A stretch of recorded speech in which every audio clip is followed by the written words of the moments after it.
So welcome everybody to Tree Talks, which is Tree People's free public lecture series, where we are really attempting to teach, root, engage, and entertain on the environment. Therefore, Tree Talks. I am Cindy Montañez. I'm CEO of TreePeople. Have the most incredible job in the world, truly. So thank you everybody for those of you that know TreePeople, our supporters have volunteered, or our neighbors, our donors. Thank you for the support that you provide TreePeople. For those of you that don't know TreePeople, we're an LA-based headquarter. We're headquartered in LA, but we're working all across Riverside, San Bernardino, LA County. We're going to start doing work in Ventura and the northern part of Orange County. And we have education programs that impact the entire world in many ways. People are constantly reaching out to TreePeople for for trying to find out what are some equitable solutions that we could do at the local, state, and federal and global levels. We've created one of the largest movements, if not the fastest growing movement on the environment. We literally have tens of thousands of community volunteers helping us plant trees and restore our mountain areas, plant native plants all over, from our forests to our local mountains to our communities throughout Southern California. We're on a mission to just inspire and engage and support as many people as we can, because we believe in our hearts that we are all tree people. So to begin the conversation, I would want to welcome one of our very special panelists today to provide the land acknowledgement. So Tina Orduno Calderon, who is a culture barrier of the Gabrielino, Tongva, Chumash, and Yoeme descent, as well as a traditional singer, dancer, storyteller, and poet. So Tina, welcome, and please honor us with a land acknowledgement. Thank you, Cindy. Me iha nehinka ne tonya ne Tina Orduno Calderon, komikrabit naha tongve, koi mix kanakan, koyo eme, awish koneha kwa avomane te hobbit tamet. Hello, my relatives. I'm Tina Orduno Calderon, Gabrielino Tongva, Ventureño Chumash, and Yoeme, and I'm very happy to be here with all of you today. I want to start by acknowledging my ancestors. They're the traditional Tarahatam, or peoples of Tovang-Ad. And Tovang-Ad is here in the Los Angeles Basin, but it's also a much larger territory, from San Fernando Valley, south to Newport Beach, east along the Santa Ana River to Corona and Riverside, and back along the foothills. And we also held the 4 Southern Channel Islands. I also want to acknowledge all Indigenous peoples who have lived for countless years and millennia, and lived in reciprocity with our lands, our waters, the plant relatives, the animal relatives, the microbes, the minerals, all of those things that are part of us, part of our nature, part of our world, and we should never separate ourselves from them. We remember our ancestors. We also stand with our teachers and our elders. And we stand with our children and the 7 generations to come. So thank you so much for allowing me this time. Welcome everybody, and I'm looking forward to a very good talk, all revolving around nature. Thank you. Thank you, Tina. So we're gathered today to talk about this question, right? Can art, or how can art save nature? Typically, we're talking to scientists and public agency, high-tech people, business leaders, other environmental organizations. But the creative fields are not necessarily at the table when we're discussing solutions, unless we bring them in and we're proactive about saying we need the creative, our creative leaders to also help us, just talk about the crisis that we're in on climate, on wildfires, on urban heat, and other dangers that we face because of the changing climate. The arts have historically proven to be a vehicle that allows us to celebrate and draw attention to saving our environment. And we know that the arts have always been at the front of any social justice movement that we have seen. So I just want to pay a special just a note to the Soraya in our effort, to do work with them. Thor will talk more about some of the work that he is doing. I just want to say thank you for coming to us, because you've inspired us really to come up with this tree talk to talk about how the arts really are a key component to our work around the climate issue.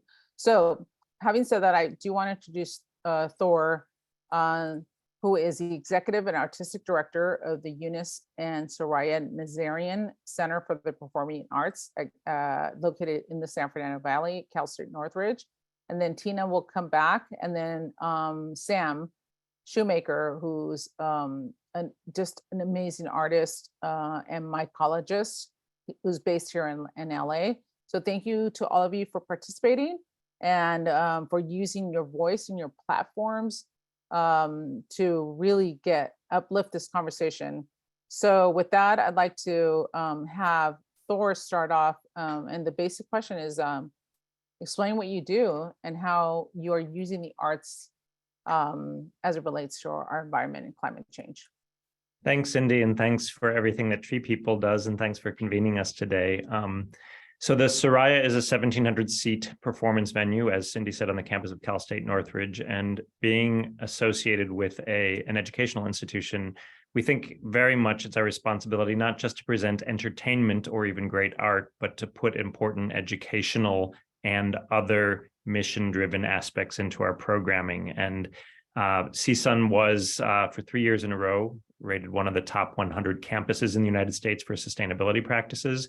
And we felt there's no reason why an arts venue and arts programming can't reflect that. So for the last 6 years, we've been doing programming in the sustainability area.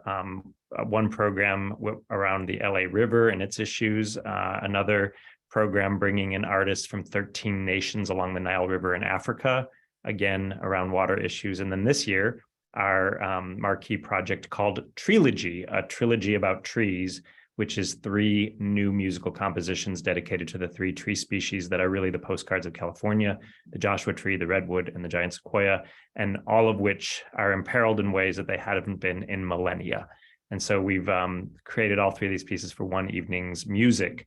And to answer the question, it could be said that art can't save nature by itself, perhaps, but what we know is that art is made by people and experienced and consumed by people, and that without art, I don't think that nature could be saved, because we know what art can do, music in particular, because we experience it in groups, in terms of inspiring our hearts as well as our minds, but also bringing us to some collective action. No great social movement has ever happened without collective action, and no great collective action has ever happened without some motivating force, music or art or otherwise. So I think it's indispensable, even if it can't by itself change things. I'll just say about music, I think music has for a long time been closely associated with nature, if you want to go back to obvious examples like Vivaldi's Four Seasons. But that's different than music that is made specifically about a timely present issue, even a crisis, and how we can not just be in despair about that crisis, but actually be motivated collectively to think about it in the light of lifting up and celebrating the resources, and then therefore applying ourselves to the problem. So that's what we're doing at the Soraya. Thanks, Cindy. Yes, and yes, everybody, please join us for the Trilogy, which is going to be, I think, really just special performance at Cal State Northridge in the San Fernando Valley. February 23rd. February next 23rd. Thursday. Mm-hmm. Okay, so Tina, explain more of who you are, what you do, and how you're using, obviously, storytelling and music and dance and the arts as it relates to something that for Native Indigenous communities has been a piece of who we are, right? Is Mother Nature and the environment. So can you talk about the work that you're doing? Yes, certainly. So I am a culture bearer, and I spend a lot of time speaking to various companies, schools, all kinds of different entities about being better stewards to the land. My art form in either poetry or music often revolves around the nature. We're reviving a lot of our traditional type songs that we sing to the nature. And one of the things all around the world is percussion instruments. And, science has proven now that that percussion actually helps and stimulates the roots of trees, and it stimulates the mycelium. So it's not uncommon for us when we go out into the nature to sing to the nature and share those beautiful songs, which we also feel like, the nature is our relative. Those trees, all of the beautiful green nation, those are our relatives. And so they long to hear those songs and that language that they also have heard for millennia. We all have that genetic memory. So I try to use my art form to inspire other people, to just cause no harm, to be better stewards, to give voice to the water and to the lands. I do work for Sacred Places Institute for Indigenous Peoples, and I do hold the position of Director of Ocean Protectors Program. But I also work with our IYEJ program, which is our Environmental Youth Justice. And specifically, I work with Homeboy Art Academy. So there we talk about different kinds of art forms and how we can, use that art form to bring awareness to people who may not really be focusing on the environment. Additionally, I am the cultural advisor for Alley River Public Art Project, where we try to bring healing to the river. We try to encourage people to interact with that river and the spirit that it's supposed to be, not the confined, concreted, channelized river that we have right now. So that means us calling upon the elected officials to really give voice to the water, to maybe at least take out the concrete from the center portion. That way they're still controlling and they're still, are not going to cause any harm to people who live so close to the river, but it would allow the water to go back into the water tables. So we have a couple of soft bottom areas of the river, the Sepulveda Basin, as well as Glendale Narrows. And there's a little bit that's not really soft bottom, but the nature's taking over around Frogtown. So you see that life wants to thrive. And so that's kind of where my passion lies. Wonderful. Thank you, Tina, for everything that you have been doing. And I mean, it's generations and generations of Indigenous knowledge and tradition and teachings. So we appreciate you continuing to share that with us. So Sam, you have such a fascinating, background and what you do as a mycologist. Maybe explaining that to the group here. I know many people know, but some may not know what you do, and how you are using the arts in an interdisciplinary way to talk about our relationship with the environment. So can you tell us, explain to us what you do and how you're using the arts? Thank you. So my name's Sam Shoemaker. I'm an interdisciplinary artist based in Los Angeles. And these days, most people know me as the person with the mushroom lab in the basement below my art studio. So in this lab, I cultivate fungi, these Ganoderma mushrooms that they grow and gestate for many months. They take up to 11 months to grow out of my sculptures, and those get shown in a traditional art context. And then in this sort of expansive practice, I use the lab also to cultivate gourmet and medicinal mushrooms, which I've sold at the farmer's market to sort of run the studio. I am working with elementary school students and high school students at Pilgrim School to feed their artworks to these native mushrooms that I've cloned here in Los Angeles. I grow bioluminescent and poisonous mushrooms for reasons that are to be determined. It's this sort of exploratory process. I think of a lot of it as play, and I think that's very important for my role as an artist.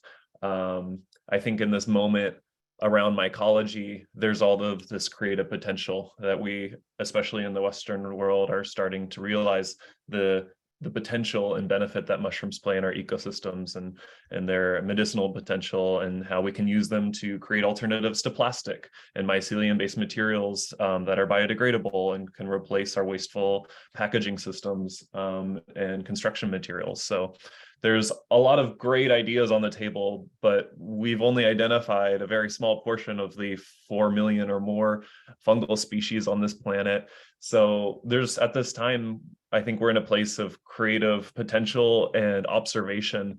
And when I started this work and I realized that, hey, maybe I can be using agricultural byproducts and trash to grow out some sculptures, I'm going to meet enough of the experts to sort of explain this to me as the artist so I can take it back to my studio and do this work. And then over several years, I realized that, hey, I'm actually in a very unique position as an artist to contribute to these conversations and explore and address the materials in a very different way than someone in a research department or at a university grant who may be cataloging enzymes or looking at these myceliums in a very particular way. That my role as an artist is actually pretty useful to the people that I meet who have more experience than me and, you know, have nicer equipment that you know, feeding Subway sandwiches and Amazon boxes to my sculptures turns out to be useful to this very kind of new conversation around how mushrooms can be used.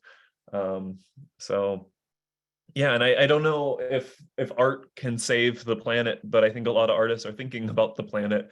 And I think the traditional art contexts that we're familiar with are generally not very great at talking about these things. I think a lot of artists are really trying to change the very model that we experience artwork and bring these interest and critical conversations around the planet to the work that we're doing. And sometimes that requires my role as an artist to step outside of the gallery and work with students and work with the mycology community. So, you know, I'm still grappling with this question, but I do think that art is successful even when it doesn't save X number of trees or lift X number of people out of poverty or achieve a quantifiable instrumental goal in the world. Often it takes the form of play, and there's a spirit, as contrived as that seems, that I think people are very drawn to, and that has drawn me to kind of pursue the art as far as I have. Wonderful. What about Thor and Tina? What answer that same question, right? Do you believe that art can save nature, and how can we inspire, you know, a movement of people becoming, you know, letting their creative soul, you know, come out and be part of this movement to preserve and protect and heal Mother Nature? So Thor, maybe you could go, and then Tina. Sure, thanks, Cindy. So I think that like I'm going to start with visual art for a second. You know, before everyone had a camera on their phone, it took an artist to capture nature. And sometimes it was captured, you know, in plein air painting, or once cameras became a thing by, you know, people who knew how to use a camera and who had the privilege of owning a camera. And now everyone's an artist in a manner of speaking. And that is both good and troubling at the same time, because the point of an artist to lend an interpretive lens to the work, to lift up the work and to make it special, you know. And I think where nature and art share something in common is in beauty and awe. And we all know, I think everyone, the feeling of beauty and awe in nature, and also the feeling of beauty and awe when you're in a performance or in a gallery or in an art setting. And so the thing that I think is so important is not to become sort of numb or immune to beauty and awe just because we all have an iPhone or a Android phone, but to actually to come together in an artistic setting, an artistic experience, and to be moved by beauty and awe that only an artist can capture, even when they're capturing it about nature. And I think that will lend a lot to overcoming what I call the despair narrative, because I think we can all feel despair sitting at home alone with coffee, reading the newspaper in the morning.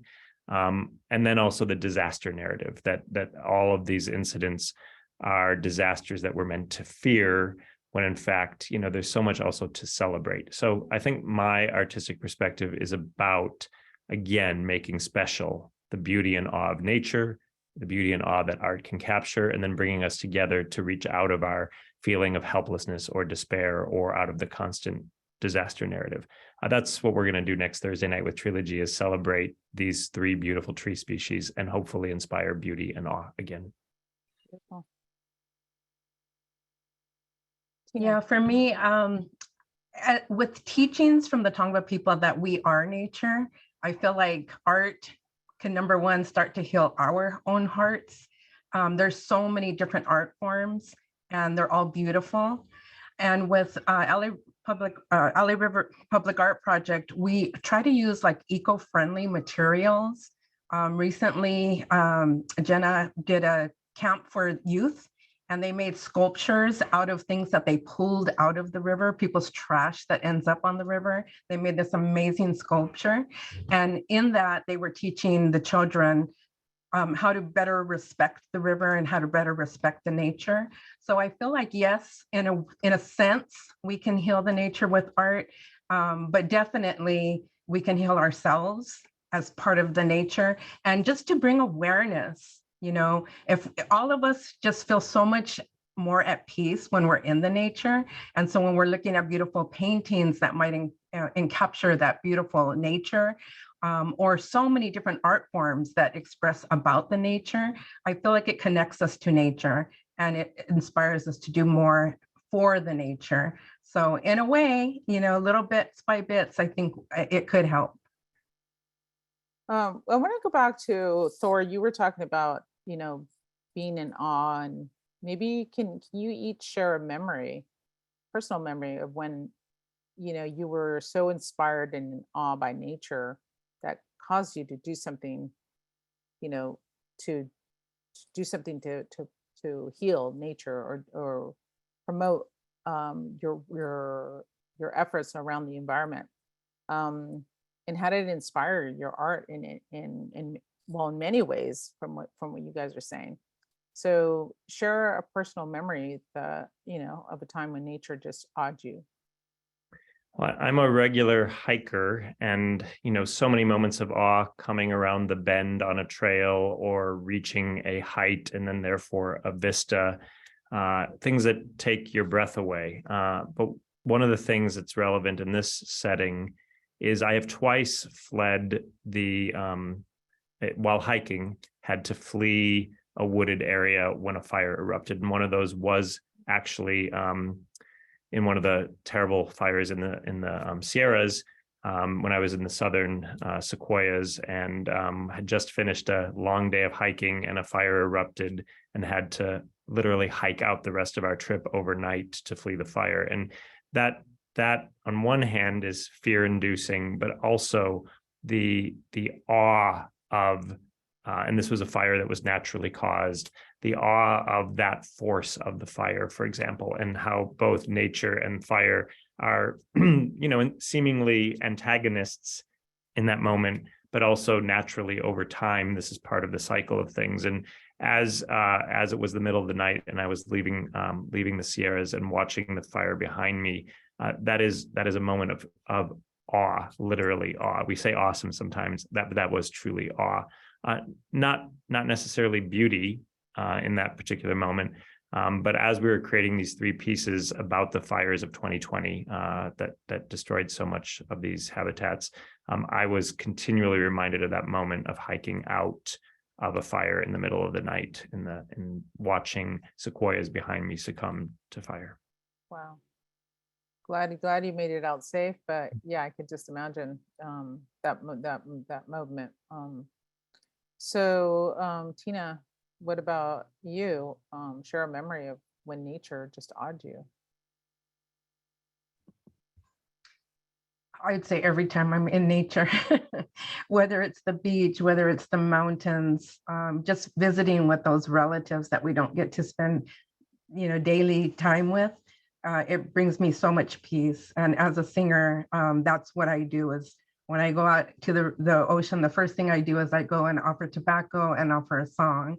Same thing when I go out to the nature. And I too love to well, we call it hike, right? But it's just walking around amongst the nature. So I can't think of a time that I wasn't in nature that I didn't leave just totally fulfilled. I share that sentiment so much. Sam. I remember one of the first mushrooms I identified in Millard Canyon. I had my mushroom key that had been given to me from the Los Angeles Mycological Society. And I was keying out this mushroom with this cherry stem, and it's a Marasmius plicatus. So I spent there and I kind of smelled the mushroom, and it has this beautiful little parasol with these really kind of widely spaced gills. And I just thought it was the most beautiful thing I'd ever seen. It just felt like the whole kind of universe was between my fingers. Just the kind of the feeling that I could just put this in my mouth and kind of tie it into a knot, and just the tactile quality of the mushroom just was so beautiful to me. And for a long time, I was very suspicious. My sort of art training and education has made me suspicious of that sort of awe and beauty. In art school, using the word beauty, it's sort of a no-no. But it's also a bit like sex in the Catholic school. Like everybody is kind of thinking about it, but nobody's really kind of saying it out loud. So, I was very suspicious. I need to have critical distance. I need to ask critical questions. And if I'm just fully in awe and thrown back at this mushroom, then it has no place in the studio. And then I've learned to completely, push against that, push against my training. Another no-no, if you're in the Los Angeles Mycological Society or in a mushroom spaces, you never describe the smell or taste of a mushroom as earthy. Very similar comparison there. But I've learned that this sort of pleasure and awe in the mushroom is really rewarding, and it really draws in other people and helps me connect my enthusiasm for mushrooms with other people in and outside of an art or mycology space. And I feel that as an artist, I can embrace that, where there's this massive kingdom of fungi, and we really pay a lot of attention to the ones that might be able to feed us or get us high. And then there's just the rest of it. And as an artist, I get to kind of spend time in these unexplored lands of these mushrooms that may have a visual intrigue or just unknown purpose, that I'm not as driven by the ones that are going to have high yields for a commercial farm, or have a psychedelic compound that I can sell to a research lab, or some kids on my street. I don't know. Sorry, no. But yeah, I think as an artist, I have a great empowerment to kind of think about that awe and just be interested in the things that I'm seeing around me. Yeah, fantastic. There's a question actually in the chat that says, Tina, you're talking about it, and so are you, Sam, is like the communication, right, between plants and trees and mycelium. So there's a question on like, does the mycelium actually carry messages to trees or to other plants or to each other? How do they interact with each other? So mushrooms are supported by these larger ecosystems, that there are some mushrooms that find dead material that they can eat, like us, that they can eat a log, or they can eat a pile of Amazon cardboard boxes, that they have a variety of diets. Some of them are pickier than others. Some of them like manure. And then there are these other groups of mushrooms, the mycorrhizal mushrooms, that survive in their relationship with living plant roots and often trees. So these trees, plants, as we know, they produce their own food by converting the sun's energy into sugar. Mushrooms can't do that. So they went in on the action a little bit. This tree is just this powerhouse of energy, and it has to get some of that energy, so it makes itself useful in a number of ways. So I can offer these kind of communication networks. So you could think of the mushrooms as offering the sort of spectrum internet service of the forest. That's one model that many people use. Or it's delivering minerals or other nutrients, water from other parts of the forest, helping the other trees communicate with each other. So the mushrooms have adapted to be useful in a number of ways in order to get this sort of a participation of the tree in some of those sugars in return. So all of these organisms are working together, and mushrooms can be seen as sort of a link between these different kingdoms, between the animals and the plants, in these really unique ways that are not entirely understood. It's easy to speak of these in highly overly simplistic sort of models, but many of these underground networks are being studied for the first time now, and they're very important, and they store a lot of the CO2 and prevent it from being released into our atmosphere through these glomalin proteins and the mycorrhizal network. So they're very, very important and very sensitive and require kind of further observation and research. Yes, yeah, and I love reading about this new research that's coming out. So Thor, do you want to, Tina? I was going to say, so many of us have been reading lately about how Mhm. trees communicate with each other, particularly through their root systems. And the bigger the tree, the more they need that communication. And redwoods in particular are being looked at a lot now for the way that redwoods communicate with each other through their root systems. And the composer, Steve Mackey, who wrote the piece dedicated to redwoods in our trilogy, he's an electric guitarist and composer. And so he composed for electric guitar and ensemble, with 17 musicians. And he's trying to capture in his musical piece this sort of networking aspect of the redwood trees and the fairy rings they create when they create a new circle of baby redwood trees. And then finally, in the latter part of his composition, the electric guitar takes on the character of fire and how that both impacts the trees, but how the trees are resilient to that. And I'll be honest, they're rehearsing the piece today for the first time. It's a brand new composition. And so I'll see how that all is realized musically. But I think these kinds of depictions of trees, cause us to view them in a different light than maybe we would as singular entities or singular species. And one of the things that really truly delights me is, Sam can look at something so small through the lens of an artist. And in this particular instance with Trilogy, we're looking at something so large through the lens of an artist. And artists are good at both those things, blowing up the infinitesimal and somehow making graspable the mammoth or the beyond comprehension. So, yeah. I like to say, those plants, we consider them peoples, and they all have their own personality and they all have their own energy. And I love when science kind of answers and reaffirms what our people have always known.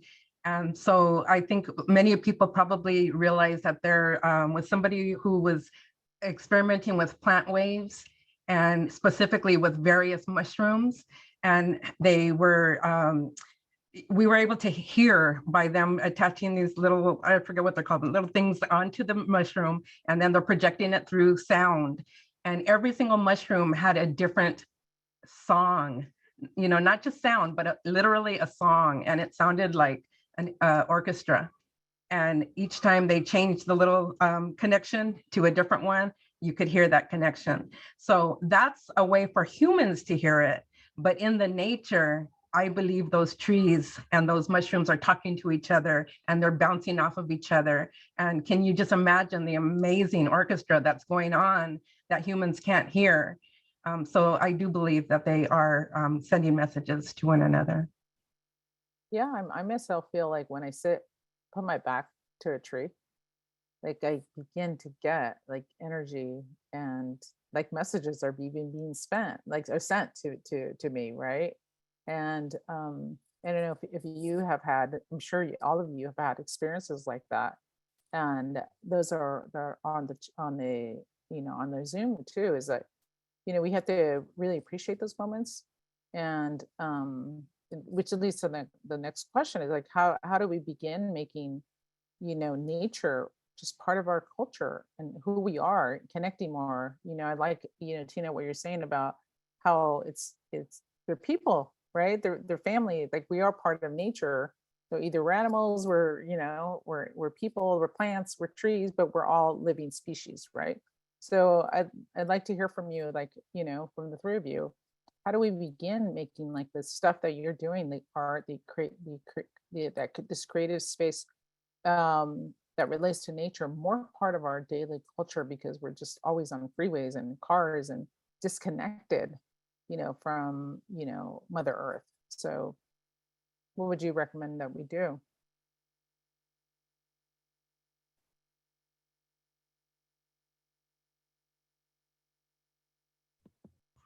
I'll go first. I didn't know, I was waiting for Thor. I think the important thing is for us to stop separating ourselves from nature. That is the teachings from the Tongva people and most indigenous people. Matter of fact, we don't even have a word for nature because we're not separate from it. So once we start looking at all of the nature as our relatives, we start wanting to take better care of it. The earth is our mother. We need to take care of her. We need to give her the love that we would give to our mother. You know, all the Green Nation, they are our brothers and our sisters, and we need to take care of them. So I think that was the main thing, is just stop separating ourselves from nature and treating them as they are peoples and they have their own rights and the right to thrive, and for us to stop trying to control them, for us to stop using pesticides and herbicides and all of those horrible things that are hurting the earth. One of the composers of the 3 pieces of Trilogy who wrote the piece dedicated to Joshua trees, her name is Gabriella Smith, and she calls herself a composer / environmentalist. And when I invited her to work on this project, one of the things she first said to me is, we are in a moment of crisis and an inflection point where we have to each decide to participate in changing the direction of our planet and the stewardship of it. And so she feels like she couldn't not be an environmentalist, and being a composer environmentalist was natural to her. And I think what's interesting about this is, you know, there are a lot of love songs that get written. There's a lot of breakup songs that get written. You know, in chapters of our history, let's say in the 1960s, so many songs about you know, that were anti-war inspired, and that were about that social moment. And I don't think music has decided, you know, that the industry, the musicians, the composers, the producers, the people who make albums, that nature should be a central topic or focus of music making, the way you know, obviously we know why a love song exists, but shouldn't also a song dedicated to nature exist in the same way. So I think part of it is just making a decision as an artist or an arts organization or as a member of the artistic community to put something else in the lens, to put something else into focus, and to give something the attention it's due. And I think that's one of the things we're trying to do at the Soraya, is use music, because in fact, if nothing else, we all have a stake in this moment, no matter what we do. And so, of course, like Gabriella says, as composers and musicians and artists, we need to join this conversation and decide to make it part of our work. I believe we all stand to benefit from sort of expanding our conversations. I think mushroom people, myself included, have a lot to gain from not just thinking about the mushrooms in the windowless basement, but the sort of life that supports that work, and then the life that is supported after that work. What are the materials that I'm growing these mushrooms from? What ecosystems have they come from? How do they have a relationship with my local environment? Where does my compost go? These are really small, fundamental questions. But to think that I can do anything meaningful in the world with mushrooms is impossible unless I have an understanding of the other worlds that my work is connected to. So speaking with other artists, being in groups such as this, sort of exploring my role as an educator, I think really deepens the conversation. In the same way that I think the arts are in need of new models for these conversations. I don't know if the sort of white wall gallery really offers an ideal model for artists to sort of explore the relationship to land, to the history of land, to the sensitivity of land and native ecosystems.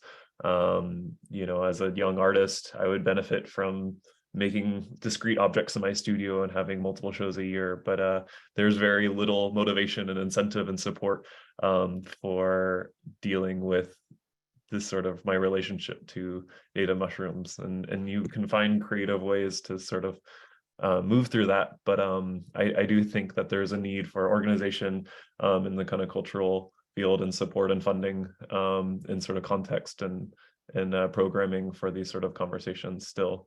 But I think the interest is there. A lot of artists are thinking about these things.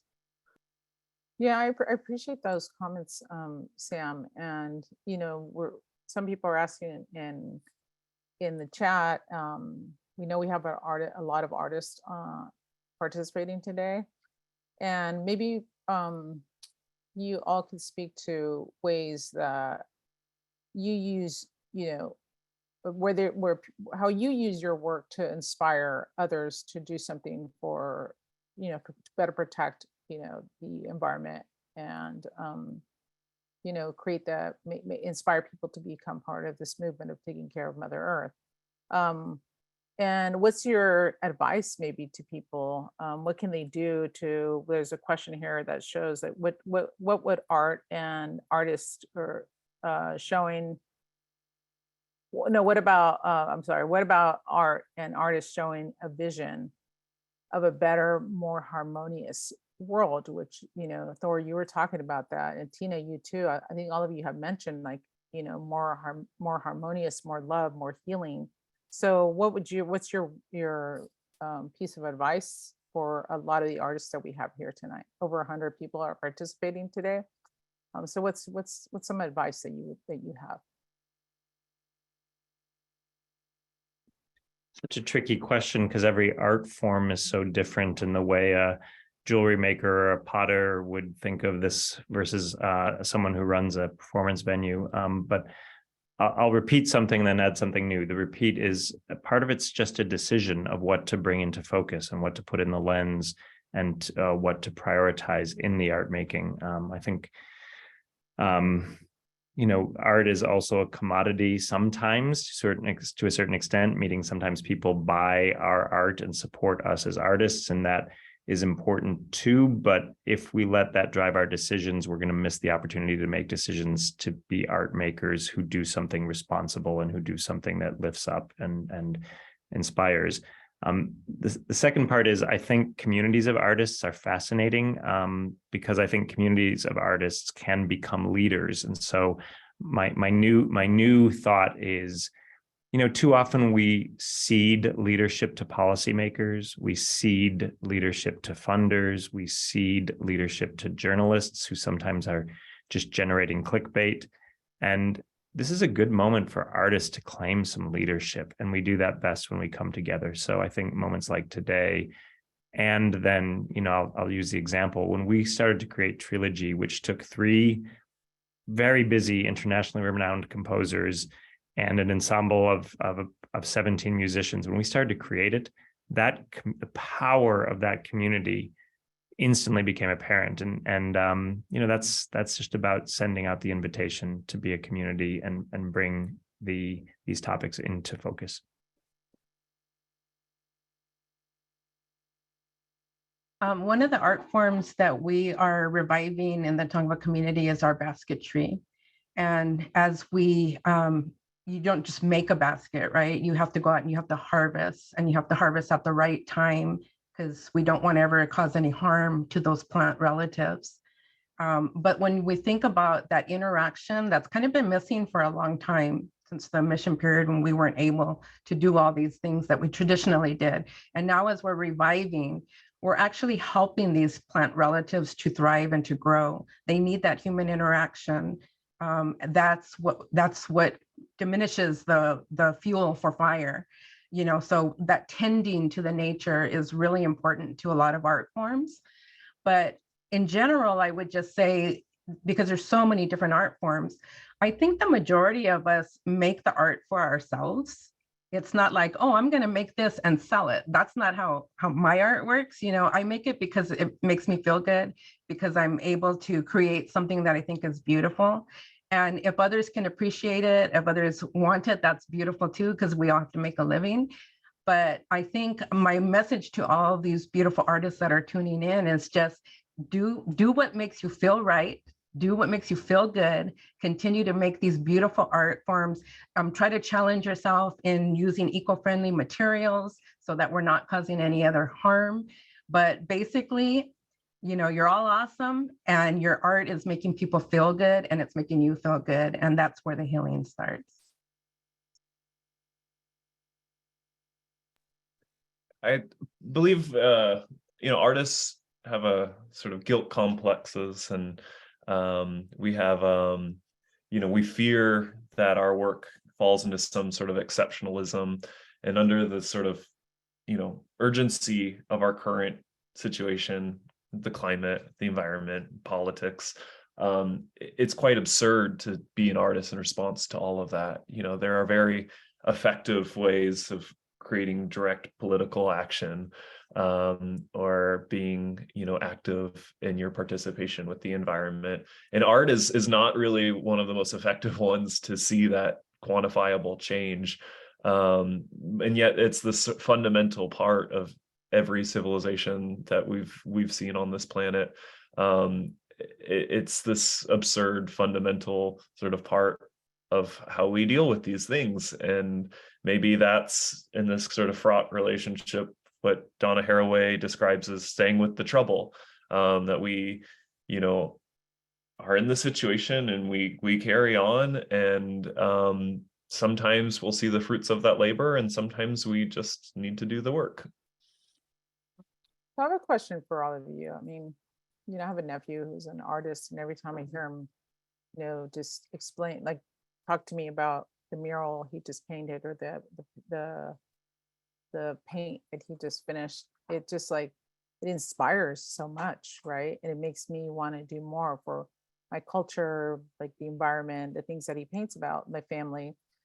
And so I'm curious as to what you say. Like, I feel inspired. So would you say, like, art that focuses on the environment, like all the stuff that you are doing, is that like activism? Is it like a way for us to define, or to look at inspiring more people by actually bringing more art into this space of like climate change, environmental activism, protecting what we do? I'd like to hear your thoughts on it, because I feel moved, but it's, it could also be because I'm already an environmentalist. But is there an opportunity to really be able to do more, to get more people, for it again to become part of who we are and our culture as just Americans, or people all over the world, as humans all over the world? So yeah, what would you say would you say that the work that you're doing is, you're actually environmental activists, not just artists, but you're actually leaders and making a change? Well, we know artivism is a thing, right? Artivism is definitely a thing. And there's a lot of people who will do street murals to bring attention to things that need to change. So there's so many different ways that we could use our art form to inspire others. But definitely it could be a tool to bring awareness about a lot of really important issues. But it's also, when I was saying, like, use more eco-friendly materials, like using plant-based materials for your pigments. There's so many different ways that we can create without using chemicals. So yeah, I think artivism is an important part of bringing attention to a lot of really important things for our environment and the nature. This is a little bit of an indirect answer, so I apologize, but I do think it's relevant. As it relates to climate change, climate action is in its second, moving on to its third generation since climate change really became well known. And during that time, the folks who were the climate deniers, the climate change deniers, we just waited for them to convert, because there's so much empirical evidence through disasters, through catastrophe, that they were wrong. And I wonder if I could go back 30, 35 years ago, and those of us who maybe deeply care or have a clearer understanding, both now and maybe then, about climate change, if we'd taken a different approach to that act of persuasion, and rather than it just being a fight in the media or a fight in the halls of government and a waiting game, I wonder if we had engaged as artists 35, 40 years ago, those of us who were around. I was in college then, but could we have done this differently in a way that we would not be 2 or 3 generations into this crisis, but had gotten ahead of it? And that's an interesting way of thinking about the learning of how we can learn from the experience and then not repeat it. And I think someone in the chat said, isn't that so much about teaching our children? And when I say we're 2 generations into this particular climate crisis, did we lose the opportunity to teach and uplift 2 generations of children because this fight was being fought in the media or being fought as a policy issue alone? So in that regard, I think there's another place for artists to be in the discussion. It's, as someone who values a great deal of hedonism in the studio, a great pleasure with these materials and these subjects, it's really difficult to frame what I do as a form of activism. But I do believe that art is what brings people together. It's what asks the questions. It's what changes the conversations that audiences are having, that programmers are having, and the sort of priorities that we set in the cultural field. So I do think that the hedonistic work of the art is very, very important in ways that are difficult to sort of track and identify and really measure the impact. So, this is the sort of work that isn't, challenge me to ask critical questions about my own life and grow as a person. It's very difficult to say exactly what the role of art is for me. I think it's quite a shape-shifty sort of thing. And I don't know if I am comfortable calling it activism exactly. I think I have to really do things that connect with the interest of myself and with others, and the great deal of pleasure that happens in the studio in order for it to be effective in reaching anyone. Yeah, I love that. Well, I mean, there's 6 minutes left, and if there's any question that you saw in the chat that you want to answer, go ahead and do that, or just give us like your last kind of key takeaways that you would leave your fellow artists with and community members that have been participating today. Clearly there's a lot of interest in the bringing more of the creative space and like talent to helping us in what we're doing in the environmental space. So any thoughts that you have, any key takeaways? Sometimes in this space, we talk about the pivotal works that maybe provided an inflection point. I'll use the very obvious example of Rachel Carson's Silent Spring, but there's so many more of those. I think about Aaron Brockovich as an early big studio film that uplifted an individual doing activism, and is a film about an activist, artists being activists. Does the activism, is that the thread that runs through it all? I don't know the answer to that question, but I do think as artists, one thing we must remember is we never know before we make a piece what the impact of that piece will be afterward. And there's an act of faith that we all have to engage in, that whether we realize it or not, we might be writing the next Silent Spring, although that would be very, very hard. That's a high bar to clear, but you understand what I'm saying.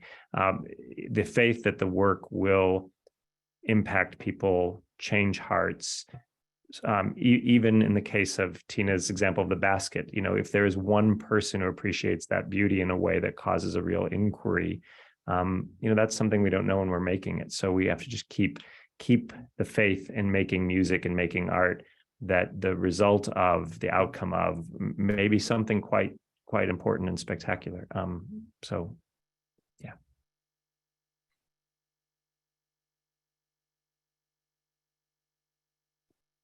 Almost every artist that I know has a dual role as an educator, either inside of or outside of a traditional art context.